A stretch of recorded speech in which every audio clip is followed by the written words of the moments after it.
Okay, let me just, So start with your name and then just what this is. all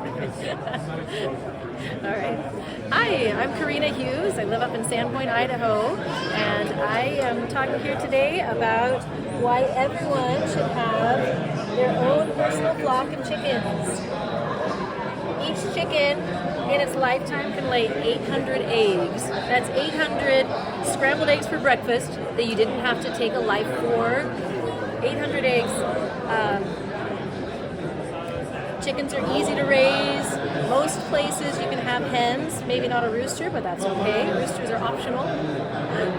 But chickens are fun. Teach your kids some responsibility and have a little protein factory in your own backyard. They'll take your kitchen scraps and magically turn them into eggs to breakfast. Okay.